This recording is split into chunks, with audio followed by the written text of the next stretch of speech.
ദൈവതിരുനാമത്തിന് മഹത്വം ഉണ്ടാവട്ടെ. ശ്രേഷ്ഠ കാതോലിക്ക ബാവ തിരുമനസ്സുകൊണ്ട്, അഭിവന്യ പിതാക്കന്മാരെ, വന്യ വൈദിക ശ്രേഷ്ഠരെ, സമർപ്പിതരായ കന്യാസ്ത്രീകളെ, പ്രിയപ്പെട്ട മാതാപിതാക്കളെ, സഹോദരി സഹോദരന്മാരെ, കുഞ്ഞുങ്ങളെ, വാത്സല്യ ദൈവത്തിൻ്റെ ജനമേ, മുമ്പേ നിങ്ങൾ ദൈവത്തിൻ്റെ രാജ്യവും നീതിയും അന്വേഷിപ്പീൻ, എന്നാൽ സകലതും നിങ്ങൾക്ക് ലഭിക്കും. വിശുദ്ധ മത്തായിയുടെ സുവിശേഷം 6-ാം അധ്യായത്തിൻ്റെ 33-ാമത്തെ വചനം. ഒരു കഥ പറഞ്ഞുകൊണ്ട് ആരംഭിക്കാം. ഒരു ശതകോടീശ്വരൻ ജീവിതം മുഴുവൻ അധ്വാനിച്ച് പണമുണ്ടാക്കി, ആ പണത്തിൻ്റെ ആർത്തി ഇനിയും തീരാതെ പിന്നെയും പിന്നെയും പണമുണ്ടാക്കുവാനുള്ള ത്വര സ്വാധീനിച്ചിരിക്കുന്ന ഒരു ശതകോടീശ്വരൻ. അദ്ദേഹത്തിൻ്റെ കാറുകളുടെ ശേഖരത്തിൽ ഏറ്റവും ആർഭാടപൂർണമായ കാറുകളുടെ നീണ്ട നിരയുണ്ട്. വീടിനെ കൊട്ടാരങ്ങളെന്ന് വിളിച്ചാൽ പോരാ, രമ്യഹർമ്മങ്ങളായ അനവധി വീടുകൾ അദ്ദേഹത്തിനുണ്ട്. ബാങ്കിലെ പണത്തിന് കണക്കില്ല.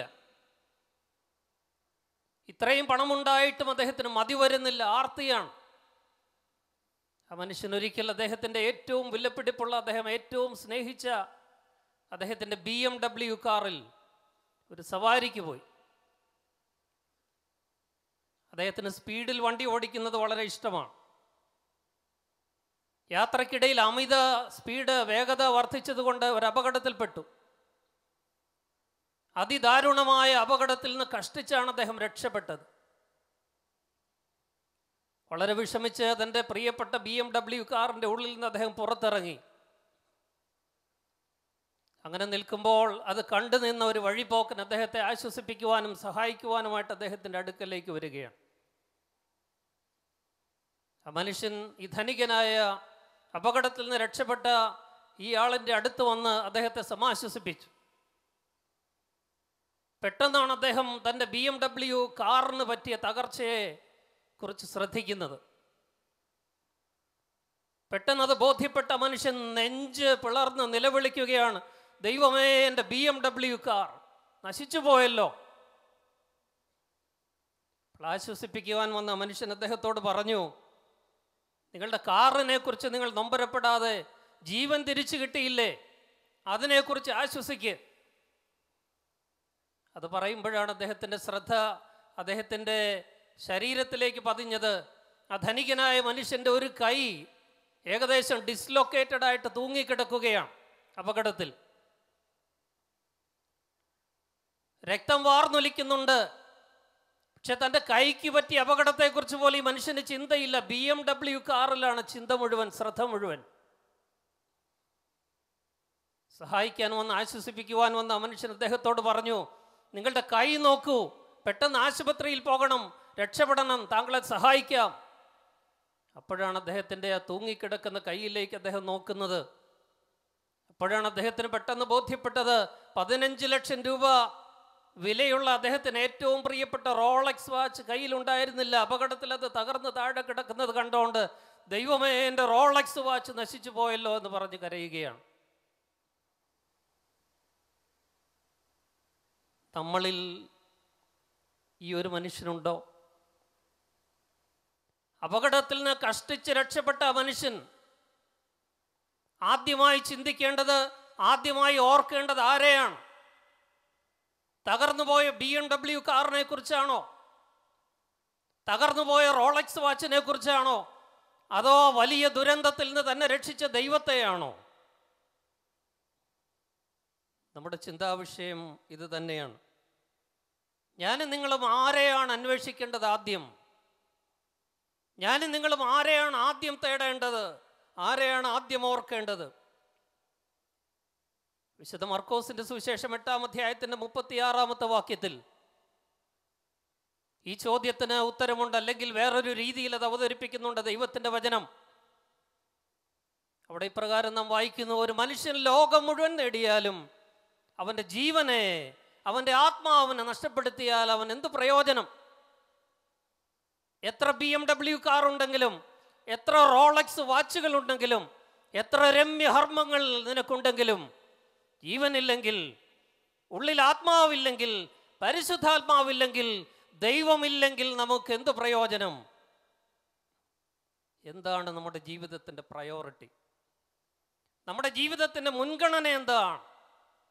നമ്മുടെ ജീവിതത്തിൻ്റെ ആരംഭ ബിന്ദു എന്താണ്?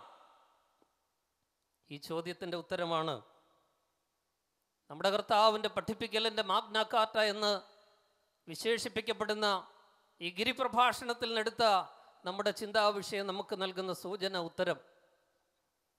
വിശുദ്ധ മത്തായിയുടെ സുവിശേഷം 6-ാം അധ്യായത്തിൻ്റെ 33-ാമത്തെ വാക്യം നമ്മുടെ ചിന്താവിഷയം. മുമ്പേ, ആദ്യമേ നിങ്ങൾ ദൈവത്തിൻ്റെ നീതിയും രാജ്യവും അന്വേഷിപ്പീൻ, എന്നാൽ ബാക്കിയെല്ലാം നിങ്ങൾക്ക് ലഭിക്കും.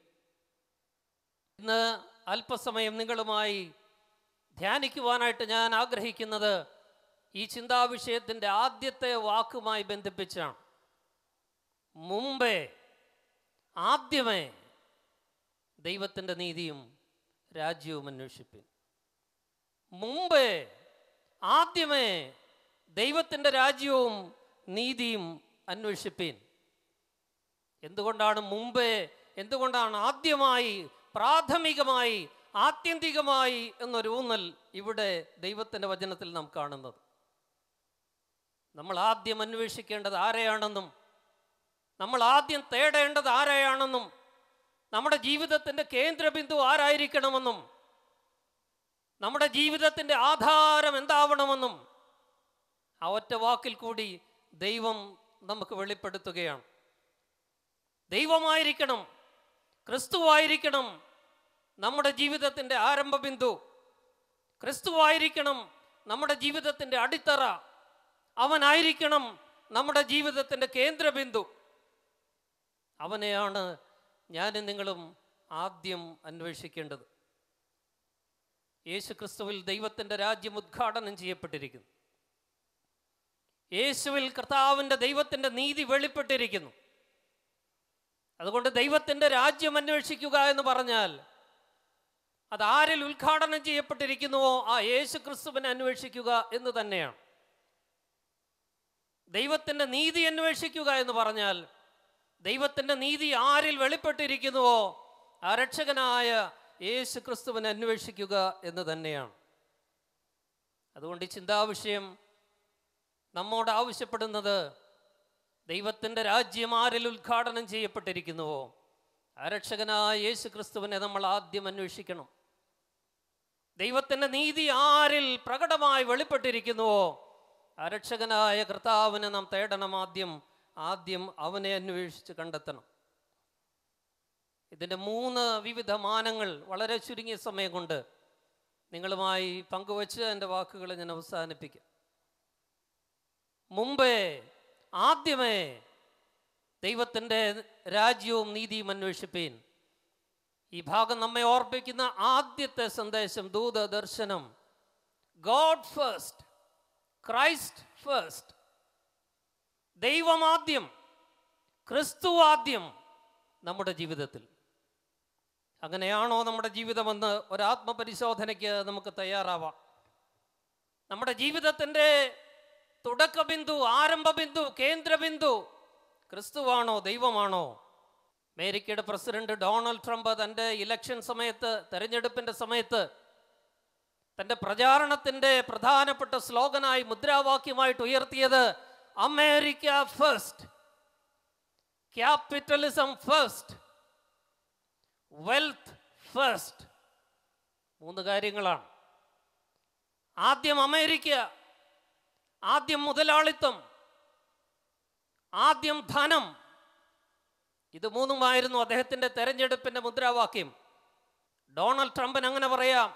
ഒരു വിശ്വാസിക്ക്, ഒരു ക്രിസ്ത്യാനിക്ക് പറയാൻ കഴിയേണ്ടത് God first, Christ first, kingdom of God first.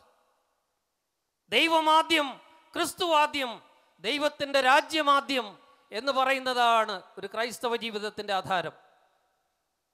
ദൈവത്തിന്, ക്രിസ്തുവിന് നമ്മുടെ വ്യക്തി ജീവിതത്തിൽ, നമ്മുടെ കുടുംബ ജീവിതത്തിൽ, നമ്മുടെ സാമൂഹ്യ ജീവിതത്തിൽ, നമ്മുടെ സഭാപരമായ ജീവിതത്തിൽ, നമ്മുടെ കൗതാശിക ജീവിതത്തിൽ എത്രാമത്തെ സ്ഥാനമാണ്? കേന്ദ്രത്തിൽ ആരാണ്? ഉൽപ്പത്തി പുസ്തകം 2-ാം അധ്യായത്തിൻ്റെ 9-17 വാക്യങ്ങൾ.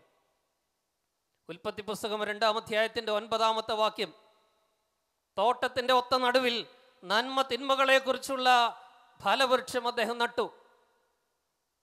തോട്ടത്തിൻ്റെ, ഏദൻ തോട്ടത്തിൻ്റെ ഒത്ത നടുവിൽ നന്മ തിന്മകളെക്കുറിച്ചുള്ള അറിവിൻ്റെ വൃക്ഷം ദൈവം നട്ടു.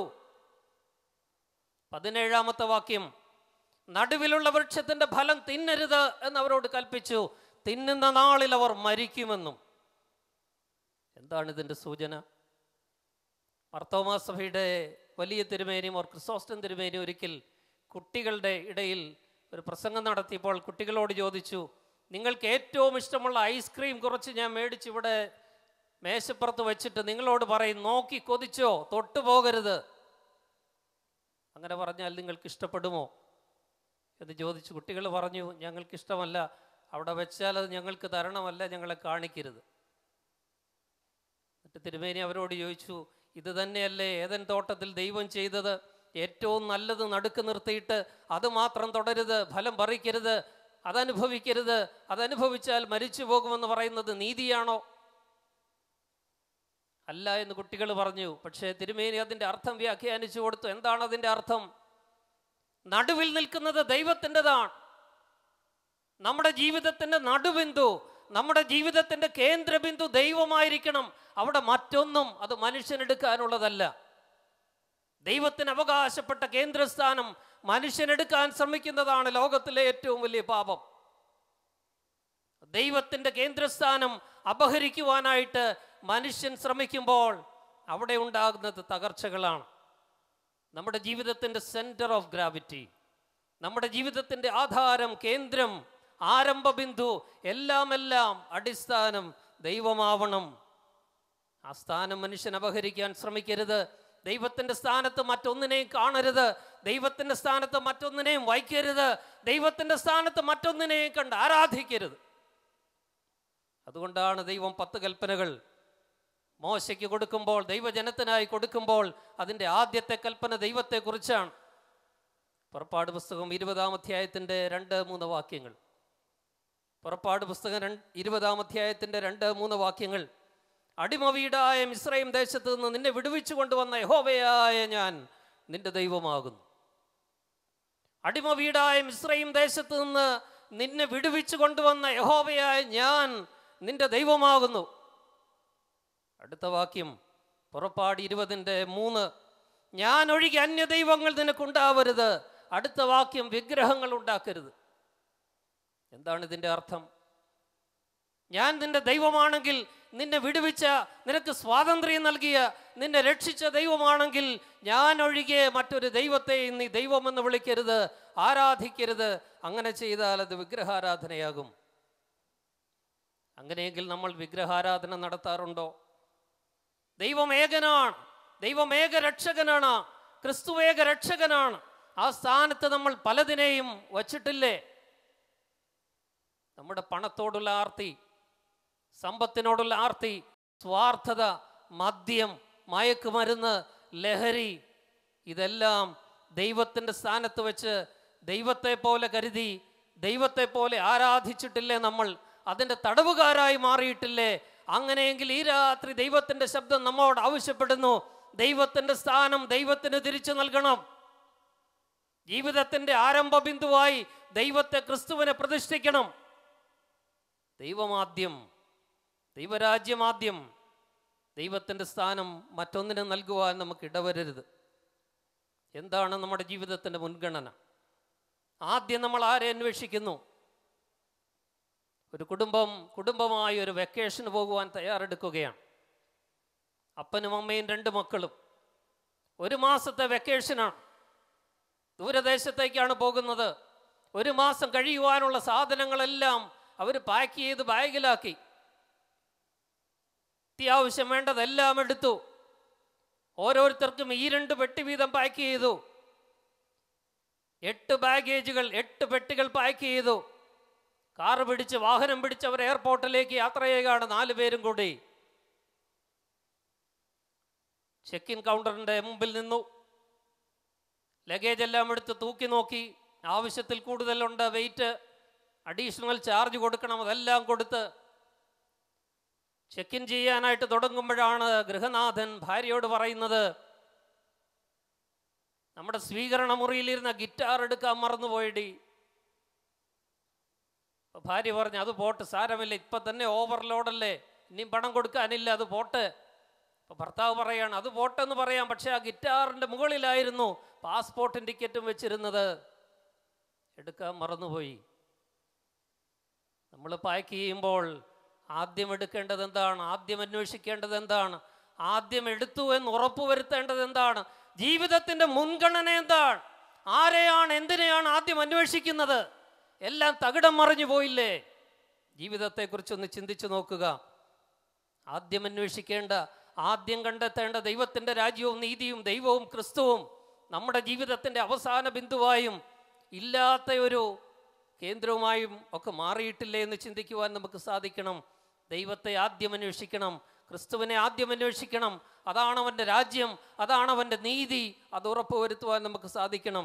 ദൈവത്തെ അന്വേഷിക്കുക, കർത്താവിനെ ആദ്യം അന്വേഷിക്കുക എന്ന് പറഞ്ഞാൽ ദൈവത്തിൻ്റെ വചനം ആദ്യം അന്വേഷിക്കുക എന്ന് തന്നെയാണ്. യോഹന്നാൻ്റെ സുവിശേഷം 1-ാം അധ്യായത്തിൻ്റെ 1-ാമത്തെ വാക്യം, ആദിയിൽ വചനമുണ്ടായിരുന്നു, വചനം ദൈവത്തോടു കൂടിയായിരുന്നു, വചനം ദൈവം തന്നെയായിരുന്നു. വചനം ദൈവം തന്നെയായിരുന്നു. അപ്പോൾ ദൈവത്തെ അന്വേഷിക്കുക എന്ന് പറഞ്ഞാൽ ദൈവത്തിൻ്റെ വചനം അന്വേഷിക്കുക എന്ന് കൂടെയാണ്. To seek God is to seek the word of God.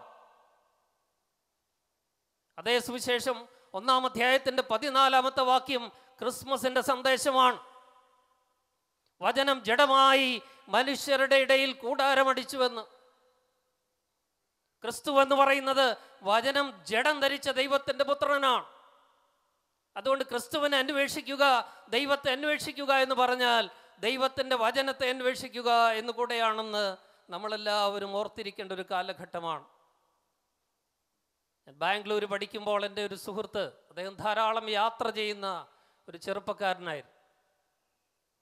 അദ്ദേഹത്തിൻ്റെ പോക്കറ്റിൽ നിന്ന് ഒരു ദിവസം ഒരു തുണ്ട് പേപ്പർ, ഒരു ചെറിയ പേപ്പറിൻ്റെ കഷ്ണം താഴേക്ക് പോയി.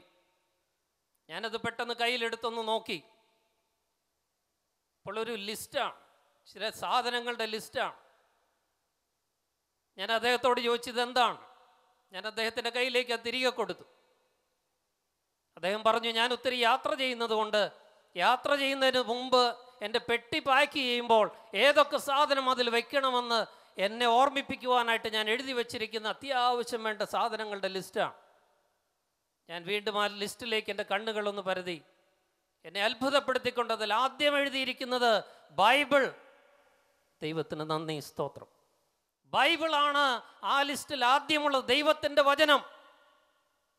ഞാനും ഒത്തിരി യാത്ര ചെയ്യുമായിരുന്നു, പക്ഷേ എൻ്റെ പാക്കിംഗ് ലിസ്റ്റിൽ അങ്ങനെ ബൈബിളെന്ന് ആദ്യം എഴുതി വയ്ക്കുകയോ ചിന്തിക്കുകയോ ഞാൻ അതുവരെ ചെയ്തിട്ടുണ്ടായിരുന്നില്ല. എത്രയോ യാത്രകളിൽ ബൈബിൾ എടുക്കാതെ ഞാൻ യാത്ര ചെയ്തിട്ടുണ്ട്. പക്ഷേ അന്നു മുതൽ അതെനിക്കൊരു പാഠമായി. ഞാൻ പിന്നീട് യാത്ര ചെയ്യുമ്പോഴൊക്കെ പെട്ടി പാക്ക് ചെയ്യുമ്പോൾ എൻ്റെ ലിസ്റ്റിൽ ആദ്യത്തേത് വേദപുസ്തകമാണ്, ബൈബിളാണ്. അന്ന് മൊബൈൽ ഫോണിൽ ബൈബിളൊന്നും ഇല്ലാത്ത കാലമാണ്. ഇനി അതുണ്ടെങ്കിൽ പോലും നമ്മുടെ സ്വന്തം വേദപുസ്തകം കയ്യിൽ കൊണ്ടുപോകുന്നതിൻ്റെ പ്രാധാന്യം, അതിൻ്റെ പവിത്രത മറ്റൊന്നിനെ ലഭിക്കുകയില്ലല്ലോ. എന്താണ് നമ്മുടെ മുൻഗണന? നിങ്ങൾ പാക്ക് ചെയ്യുമ്പോൾ, ഒരു യാത്ര പോകുമ്പോൾ ഇനി അതൊന്ന് പരീക്ഷിച്ച് നോക്കുക. ഒരു ഹോളിഡേ പോകുമ്പോൾ, ഒരു വെക്കേഷന് പോകുമ്പോൾ, എവിടെയെങ്കിലും യാത്ര പുറപ്പെടുമ്പോൾ പെട്ടി പാക്ക് ചെയ്യുമ്പോൾ അത്യാവശ്യം വേണ്ട സാധനങ്ങളൊക്കെ എടുത്തു വയ്ക്കുവാൻ നിങ്ങൾ ഓർക്കുമ്പോൾ ആദ്യം ദൈവത്തിൻ്റെ വചനം കയ്യിലെടുക്കുവാനും അതുകൂടെ കൊണ്ടുപോകുവാനും ഒരു ശീലമാക്കുക. ദൈവത്തെ അന്വേഷിക്കുക എന്ന് പറഞ്ഞാൽ ദൈവത്തിൻ്റെ വചനം അന്വേഷിക്കുക, അതിന് പ്രാമുഖ്യം കൊടുക്കുക, മുൻഗണന കൊടുക്കുക എന്ന് തന്നെയാണ്. നമ്മുടെ സഭയുടെ ഏക മിഷണറി പ്രസ്ഥാനമായി ഈ കാലത്ത് കുറവുകളുണ്ടെങ്കിലും പ്രവർത്തിച്ചു കൊണ്ടിരിക്കുന്ന സെൻറ്റ് പോൾസ് മിഷൻ ഉൾപ്പെടെയുള്ള പ്രവർത്തന മേഖലകൾ ദൈവത്തിൻ്റെ വചനത്തിന് മുൻഗണന കൊടുക്കുന്ന, സുവിശേഷീകരണത്തിന് മുൻഗണന കൊടുക്കുന്ന ദൈവത്തിൻ്റെ വേലകളാണ്. പാറേക്കരയച്ചൻ ഇന്നലെ പ്രസംഗിച്ചപ്പോൾ ചോദിച്ചില്ലേ, നമ്മുടെയൊക്കെ പള്ളികളിലെ ബജറ്റിൽ സുവിശേഷീകരണത്തിന് എത്രാമത്തെ സ്ഥാനമാണ്? പാവപ്പെട്ടവർക്ക് എന്തെങ്കിലും ചെയ്യുന്ന ചാരിറ്റി പ്രവർത്തനങ്ങൾക്ക് എത്രാമത്തെ സ്ഥാനമാണ്? ആഡംബരത്തിനും ധൂർത്തിനും എത്രാമത്തെ സ്ഥാനമാണ്? ഇതൊന്ന് മാറ്റിമറിക്കണ്ടേ? ആദ്യം ആരെയാണ് ചിന്തിക്കേണ്ടത്?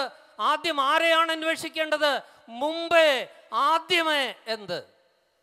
ദൈവത്തിൻ്റെ രാജ്യം, ദൈവത്തിൻ്റെ നീതി എന്ന് പറഞ്ഞാൽ ദൈവം തന്നെ, എന്ന് പറഞ്ഞാൽ ക്രിസ്തു, എന്ന് പറഞ്ഞാൽ ദൈവത്തിൻ്റെ വചനം. അത് നമ്മുടെ ജീവിതത്തിൻ്റെ ആരംഭ ബിന്ദുവായി, കേന്ദ്ര ബിന്ദുവായി മാറണം എന്ന് പിതാവായ മോർ എസ്താത്യോസ് തിരുമേനി നമ്മെ ഓർമ്മിപ്പിച്ചു. ലൂക്കോസിൻ്റെ സുവിശേഷം 10-ാം അധ്യായത്തിൽ മാർത്തയുടെ മറിയത്തിൻ്റെ ഭവനത്തിലേക്ക് കർത്താവ് ചെല്ലുമ്പോൾ മാർത്ത ഒരു സാധാരണ സ്ത്രീയെ പോലെ അടുക്കളയിൽ അദ്ദേഹത്തിന് സ്വീകരണം കൊടുക്കുവാനായിട്ടുള്ള തത്രപ്പാടിലായി. മറിയയാകട്ടെ നമ്മുടെ കർത്താവിൻ്റെ പാദപീഠത്തിലിരുന്ന് അവൻ്റെ വായിൽ നിന്ന് വരുന്ന വചനങ്ങളെ കേട്ട് അവനോട് കൂട്ടായ്മ ആചരിക്കുന്നു. മാർത്ത പെറുപെറുക്കുന്നു, കർത്താവിനോട് പരാതി പറയുന്നു. കർത്താവിൻ്റെ മറുപടി, മാർത്തയെ മാർത്തയെ, നീ പല കാര്യങ്ങളെ ചൊല്ലി വിഷമിക്കുന്നു, ഒന്നേ വേണ്ടു. മറിയം നല്ല പങ്കിനെ തെരഞ്ഞെടുത്തിരിക്കുന്നു, അത് അവളിൽ നിന്ന് മാറ്റപ്പെടുകയില്ല. ഒന്നേ വേണ്ടു. ആദ്യം ചെയ്യേണ്ടത് എന്താണ്? അത് മറിയത്തിനറിയാമായിരുന്നു, അവളത് ചെയ്യുന്നു. നിനക്കത് മനസ്സിലായില്ല. കടിയാമ്പറമ്പലച്ചൻ ഇതിനെക്കുറിച്ച് പ്രസംഗിക്കുമ്പോൾ അദ്ദേഹം പറയുമായിരുന്നു, ഈ ഒന്നേ വേണ്ടു എന്ന് പറഞ്ഞാൽ അതിൻ്റെ അർത്ഥം എന്നാ? കർത്താവ് മാർത്തയോട് പറഞ്ഞത്, എനിക്ക് ഭക്ഷണം ഒരുക്കാൻ ഒത്തിരി കൂട്ടം കറിയൊന്നും വേണ്ട, ഒരു കൂട്ടം കറി മതി, 1 dish is enough എന്നാണോ കർത്താവ് പറഞ്ഞത്? ഒന്നേ വേണ്ടു എന്ന് പറഞ്ഞാൽ ഏറ്റവും പ്രധാനപ്പെട്ടത് മുൻഗണന എൻ്റെ കൂടെ ഇരുന്ന് വചനം കേൾക്കുവാനും എൻ്റെ കൂടെ കൂട്ടായ്മ ആചരിക്കുവാനുമാണ്. അത് മറിയയ്ക്ക് മനസ്സിലായി. അവൾ നല്ല പങ്കിനെ തിരഞ്ഞെടുത്തിരിക്കുന്നു. മുമ്പേ അവൻ്റെ രാജ്യവും നീതിയും അന്വേഷിപ്പീൻ. മറിയ അത് ചെയ്തു. മാർത്തയ്ക്ക് അത് പിന്നീടാണ് മനസ്സിലായത്. നമുക്ക് മനസ്സിലായോ? ആദ്യം എന്തന്വേഷിക്കണം, ആരെ തേടണം, എന്തിൽ അടിത്തറയുണ്ടാക്കണമെന്ന്? ഇല്ലെങ്കിൽ ഈ രാത്രിയും തുടർന്നുള്ള രാത്രികളും നമുക്കതിന് പ്രചോദനമാകണം.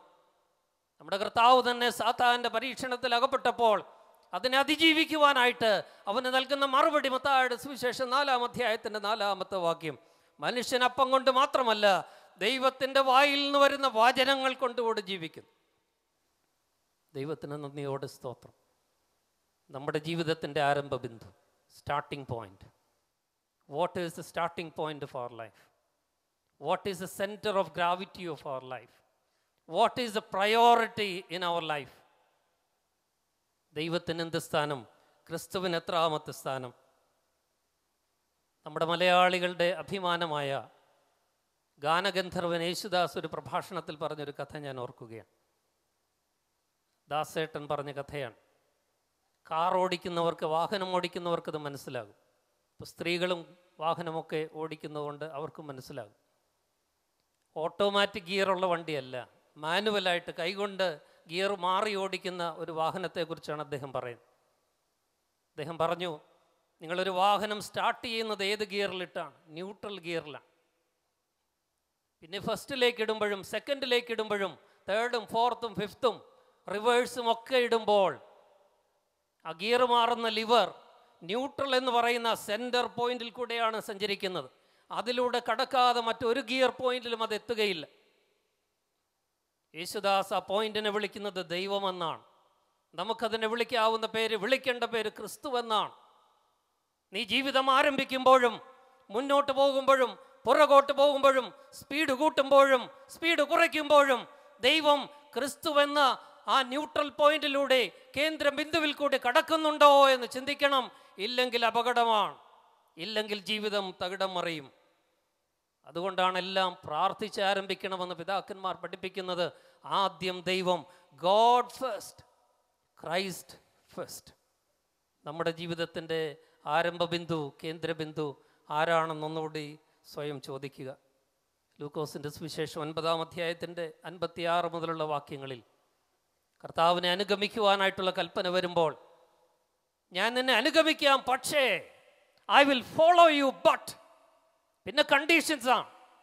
എൻ്റെ അപ്പനെ അടക്കുവാനുള്ള സാവകാശം തരണം. ഒരാൾ പറഞ്ഞു, വീട്ടിൽ പോയി പറയുവാനും അനുവാദം വാങ്ങുവാനും സാവകാശം വേണം. എക്സ്ക്യൂസസ് ആണ്. അവരോടായി കർത്താവ് പറയുന്നുണ്ട്, കലപ്പയ്ക്ക് കൈവച്ചിട്ട് പിറകോട്ട് നോക്കുന്നവൻ ദൈവരാജ്യത്തിന് കൊള്ളാവുന്നവനല്ല. മുമ്പേ നിങ്ങൾ അവൻ്റെ രാജ്യവും നീതിയും അന്വേഷിക്കണം. അങ്ങനെയെങ്കിൽ മറ്റുള്ളതെല്ലാം ദൈവരാജ്യത്തിന്, ദൈവത്തിന്, ക്രിസ്തുവിന് താഴെ മാത്രം പ്രാധാന്യമുള്ളതാണ് എന്ന് നമ്മുടെ ജീവിതത്തിൽ ഒരു തീരുമാനമെടുക്കണം. ഒരു ട്രെയിനിൽ യാത്ര ചെയ്യുന്ന ഒരു മനുഷ്യൻ ടിക്കറ്റ് എടുത്തിട്ടുണ്ട്. പക്ഷെ ടിക്കറ്റ് അന്വേഷിച്ച് ടിക്കറ്റ് എക്സാമിനർ TT വരുന്ന സമയത്ത് അദ്ദേഹത്തിന് ടെൻഷനായി. മറവിയുള്ള മനുഷ്യനാണ്. കാശ് കൊടുത്ത് വാങ്ങിയ ടിക്കറ്റ് അദ്ദേഹം നോക്കാവുന്നിടത്തെല്ലാം നോക്കി, പെട്ടി അഴിച്ചു നോക്കി, ബാഗിൽ നോക്കി, അവിടെ ഒന്നും കാണുന്നില്ല. അക്ഷമനായി TT നിൽക്കുകയാണ്. നിവൃത്തിയില്ലാഞ്ഞിട്ട് അദ്ദേഹം ഷൂസ് ഊരി സോക്സിനകത്തുണ്ടോ എന്ന് വരെ നോക്കി, കിട്ടിയില്ല. അക്ഷമനായിട്ട് TT അദ്ദേഹത്തോട് പറയുന്നു, നിങ്ങൾ ആ പോക്കറ്റിലൊന്ന് നോക്കിക്കേ. അപ്പോൾ അദ്ദേഹം പറയുകയാണ്, സാറേ എനിക്കറിയാം, അതെൻ്റെ അവസാനത്തെ പ്രതീക്ഷയാണ്. That is my last hope. പോക്കറ്റിൽ കൂടെ ഇല്ലെങ്കിൽ ഞാൻ തകർന്നു പോകും. പക്ഷെ പോക്കറ്റിലുണ്ടായിരുന്നു. ആദ്യം നോക്കേണ്ടടുത്ത് അവൻ നോക്കിയില്ല, മറ്റെല്ലായിടത്തും നോക്കി. നമ്മുടെ ജീവിതത്തിൻ്റെ അനുഭവം ഇങ്ങനെ തന്നെയല്ലേ? ആദ്യം നോക്കേണ്ട ദൈവത്തെ നോക്കാതെ, ആദ്യം തേടേണ്ട ക്രിസ്തുവിനെ അന്വേഷിക്കാതെ, മറ്റ് പലതിനെയും അന്വേഷിച്ച് അതെല്ലാം കണ്ടെത്തി, അതെല്ലാം ക്രിസ്തുവിൻ്റെയും ദൈവത്തിൻ്റെയും സ്ഥാനത്ത് നിർത്തി ആരാധിക്കുന്ന ഒരു സമൂഹമായി നാം മാറിയിട്ടുണ്ടെങ്കിൽ അതിനൊരു മാറ്റം വരുവാൻ ദൈവത്തിൻ്റെ വചനം നമ്മെ ഈ രാത്രി ആഹ്വാനം ചെയ്യും. God first, Christ first. നമ്മുടെ ജീവിതത്തിൻ്റെ ആരംഭം, നമ്മുടെ ജീവിതത്തിൻ്റെ കേന്ദ്രം ദൈവമാകണം, ക്രിസ്തുവാകണം. അങ്ങനെയെങ്കിൽ ഈ ചിന്താവിഷയം നമുക്ക് തരുന്ന രണ്ടാമത്തെ ദർശനം, രണ്ടാമത്തെ സന്ദേശം, ആദ്യം ദൈവത്തെ അന്വേഷിക്കുന്നവർ, ആദ്യം ദൈവത്തിൻ്റെ രാജ്യവും നീതിയും അന്വേഷിക്കുന്നവർ, ആദ്യം ക്രിസ്തുവിനെ അന്വേഷിക്കുന്നവർ, ആദ്യം ദൈവത്തെ അന്വേഷിക്കുന്നവർ ഈ ലോകത്തിൽ കാണപ്പെട്ട ദൈവത്തെ ആദ്യം അന്വേഷിക്കും. എന്തുകൊണ്ടാണ് ഇന്ന് മക്കൾക്ക് അപ്പനെയും അമ്മയും നോക്കാൻ സമയമില്ലാത്തത്? എന്തുകൊണ്ടാണ് ഇന്ന് അപ്പനും അമ്മയും ഓൾഡ് ഏജ് ഹോമുകളിൽ, വയോജനശാലകളിൽ അഭയം പ്രാപിക്കേണ്ടി വരുന്നത്? നമ്മുടെ ഒബ്സഷൻ, പണത്തോടുള്ള ആർത്തി. ലൂക്കോസിൻ്റെ സുവിശേഷം 16-ാം അധ്യായത്തിൻ്റെ 13-ാമത്തെ വാക്യം, ലൂക്കോസ് 16:13, നിനക്ക് ഒരേ സമയം 2 യജമാനന്മാരെ സേവിക്കുവാൻ സാധ്യമല്ല തന്നെ. You cannot serve 2 masters at the same time.